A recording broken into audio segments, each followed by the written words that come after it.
Hi, welcome to the third video today. And in last I did talk about anime, and I'm not doing this again, at least now. So yeah, because I thought, okay, so I've had a 3 day break. What can I talk about? I was like, okay, I will talk about stuff that I watched, and I thought, okay, sure. So I felt like what I can talk about. I thought, okay, 2 shows that I watch currently because I watch I guess only 2 shows currently, and this is Blue Lock, which is amazing, and this is Bungo Stray Dogs, which is also amazing. That I've talked about briefly before. And right now, I will talk about, because I don't watch any third shows at the moment, I will talk about my favorite animation, which is, and this is also probably my favorite movie, which is Spider-Man Into the Spider-Verse. And I am so hyped for the second part coming this year. Oh my. I am so hyped. It was meant to be released before, but yeah, I am happy with the wait. I don't mind it. Like, I don't really like when movies are like, if I have to wait for something, for a movie, for an album or whatever, I am really glad to wait. Like, if an artist thinks that, if the creator artist thinks that, yeah, it's not made, I should take much more time because it's not the way I want it to be, I'm perfectly fine. Like, having things rushed isn't really good in terms of creation, I think. If you need to take your time, take your time. Never mind. Why I love this movie? Well, there are so much reasons. First of all, stunning. The looks are so amazing. The looks are so beautiful. I mean, it's one of the greatest things I've seen in terms of visuals. The story is so lovely. Also, the story of Miles, the story of Peter. We have like student mentor dynamic, which is great, and also like Peter is the cool type of mentor that is like falling off and he needs to get back up, which I really like this like thing in story in general. But this is much better when we have a Spider-Man doing it. When like you think of a Spider-Man, um, I think most of people think like it's not a major spoiler because it's like maybe five first minutes of the film. The OG Peter Parker dies from the main timeline, from the not main, from the Miles universe, and he's the thing, like the Peter that I think most of us have in mind, like this perfect Peter Parker that lives his great life. I mean, not of course we like most of us actually think of Peter Parker of the teenager that has a lot of struggles with himself or whatever, but he gets there. Like he comes over them and he gets to this perfect life. That's what I meant. But this is a person that's fallen off in so many places. Like we get the maybe it's not even about the fact that he's fallen or the state of life, but the fact that we get this older Spider-Man, because usually we have like the younger ones. I mean, it's the same thing that happened in the No Way Home that came out, but it was the first. I don't know how about the comics. Oh, I have no clue. I know how about the comics. I didn't read them. Sorry, don't beat me. If there are fans of it. Also, I don't know. I've seen a few videos criticizing Miles, that Miles is really bad or whatever, that Miles isn't a real Spider-Man. Well, I didn't read the comics. I did play the game, but from the movie standpoint, like from what I've seen in the movie, he's as much Spider-Man as it can be. And also, yeah, like what I love about this movie is the theme. It's about being yourself and about the struggles that it brings.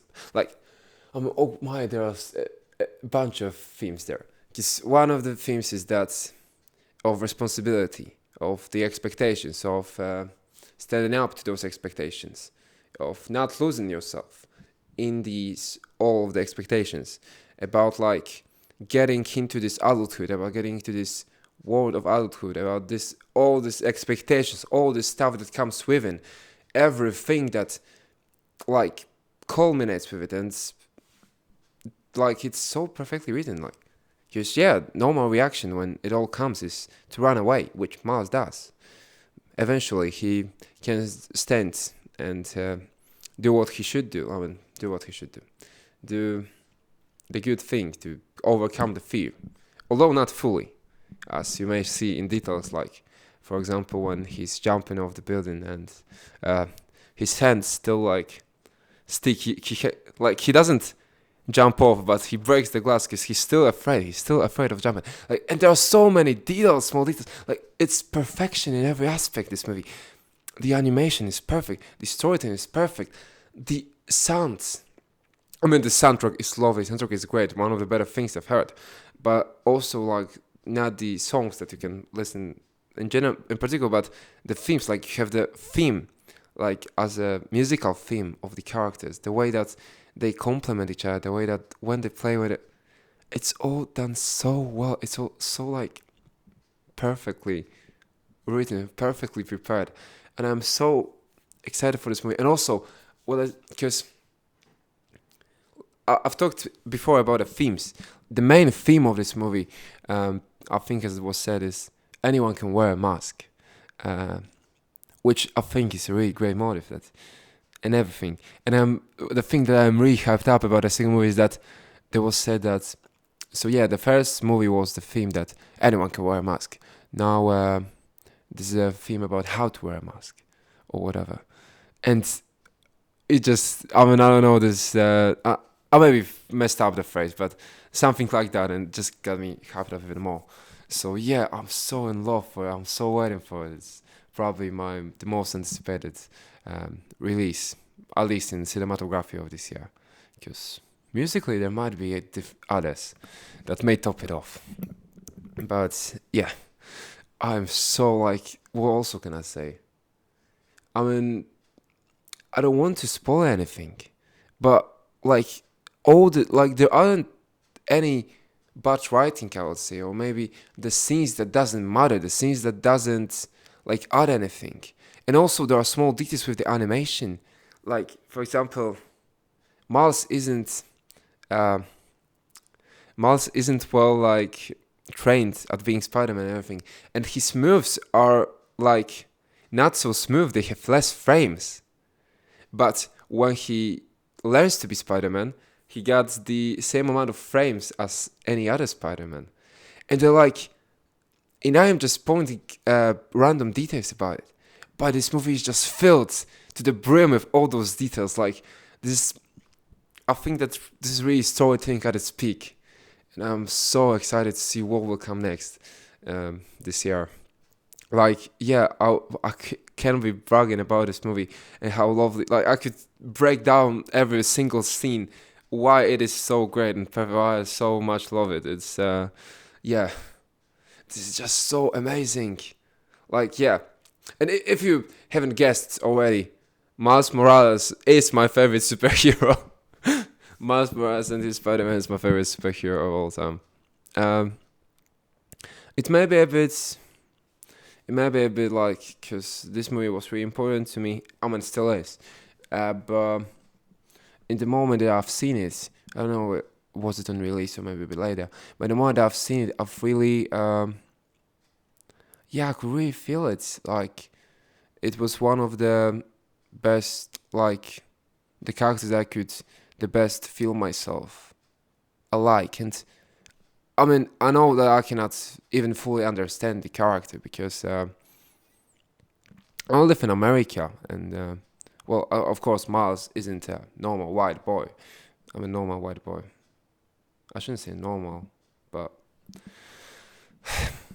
never mind. Miles isn't a white boy, which I think, like, the terms of color and culture, there are a lot of stuff that I really don't understand because I'm still just a teenager, and I never had to deal with it, with the racism in this field, because I live in Europe, in quite a small city where, well, I am surrounded only by white people. I don't have people of color or different ethnicities around me to witness this stuff. So yeah, but what I mean about like feeling himself, it is that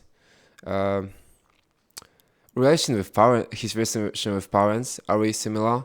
I also was in the place where I was really scared of going going into anything, and like I was really scared of expectations, of all the things that were to come out, to come up, and everything, like the situation that he's in, and yeah, and I think this is also, I mean, yeah, it just got to me, but I think this is also one of the great storytelling points, because I really think that not only me but a lot of teenagers do tend to live in similar situation as me and Miles in the movie. And I think that this is also another thing about great storytelling, to be able to capture, like, to make relatable characters. Because I think um, we do may have problem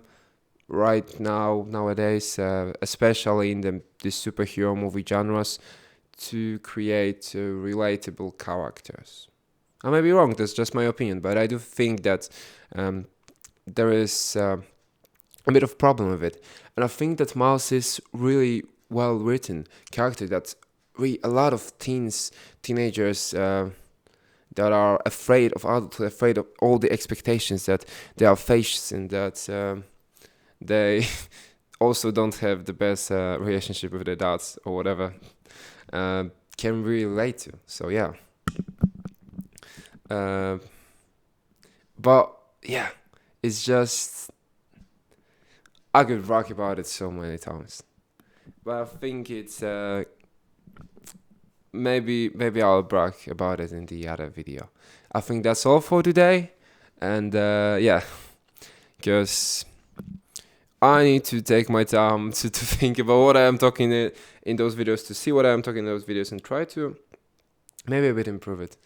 I mean, the whole goal of it is that I am just talking about what comes to my mind. It's no at any point professional. It's just I'm striving for naturality, but I would I would want to be a bit more professional in it anyway. So yeah, that's all. Have a good day.